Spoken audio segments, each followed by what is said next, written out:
అందరికీ నమస్తే అండి. ఇప్పుడు మన వీడియో ఏమంటే మన ఆశ్రమంలో ఈరోజు గోధుమ పిండి దోశలు పోస్తానికి కూడా వీడియో పెట్టాను, మీ ముందుకు తీసుకొచ్చాను వంటగదిలో వీడియో. మీకు వీలుంటే మీ విలువైన సమయాన్ని కేటాయించి చూడగలిగితే చాలా సంతోషము. ఎందుకంటే ఈ బిజీ లైఫ్లో అందరూ బిజీగా ఉంటారు కదా, అన్ని వీడియోలు చూడండి అంటే కరెక్ట్ కాదేమో అన్నట్లుగా, మీకు వీలైతే చూడండి అన్నట్లుగా చెప్తున్నాను రిక్వెస్ట్గా. ఇంకా ఈరోజు మన ఆశ్రమంలో దోశలు పోసాం కదా, గోధుమ పిండి దోశలు. నిన్న సాయంత్రం మన ఆశ్రమంలో అడిగారు దోశలు కావాలన్నట్లుగా. కాకపోతే అప్పటికప్పుడు బియ్యం నానేసి దోశలు చేయాలంటే కష్టం కదా, పిండి కొట్టించి. దానికని ఈ విధంగా గోధుమ పిండి దోశలు అయితే చేసాము. గోధుమ పిండి దోశలు అయితే మన ఆశ్రమంలో అప్పుడప్పుడు చేస్తూ ఉంటామండి. చాలా టేస్టీగా, కమ్మగా, ఏమంటారు స్మూత్గా, మృదువుగా ఎన్ని చెప్పినా ఒకటే అంటారా, కరెక్టే. అన్నీ కూడా అందులో ఉంటాయన్నమాట, అంత టేస్టీగా ఉంటుంది.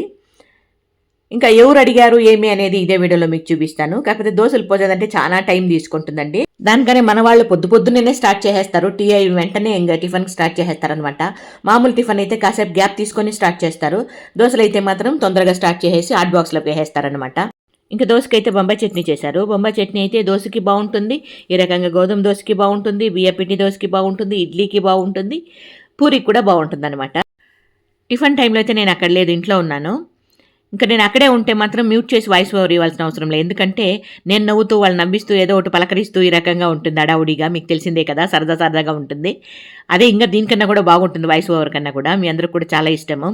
మీలో ఆ రకంగా ఎంతమందికి ఇష్టమో కామెంట్లో తెలియజేయండి. అంటే డైరెక్ట్గా వాళ్ళతో మాట్లాడి నవ్విచ్చి పెడతాను కదా, అలాంటి వీడియోలే నాకు ఇష్టం. అబ్బా మీకు ఇష్టమా కాదా చెప్పండి. ఇది ఈ రకంగా ఇష్టమా ఆ రకంగా ఇష్టమా తెలియజేస్తే నేను దాన్నే ఫాలో అవుతానన్నమాట ఎక్కువ, అంటే వీలైనంత వరకు.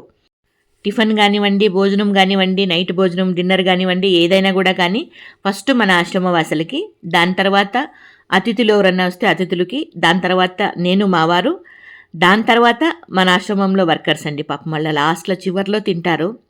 అంత లేట్ అయినా కూడా వాళ్ళ మొహం మీద చిరునవ్వు నవ్వుతూనే ఉంటారండి. అది వాళ్ళ గొప్పతనం కదా.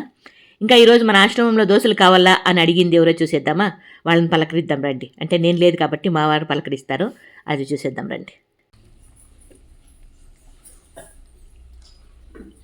దోశ బాగుందా?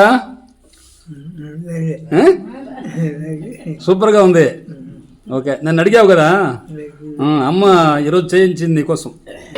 నువ్వు అడిగినాక అందరికీ సందులో సమారాజన, నువ్వు అడిగితే అందరికీ సందులో సమారాజన.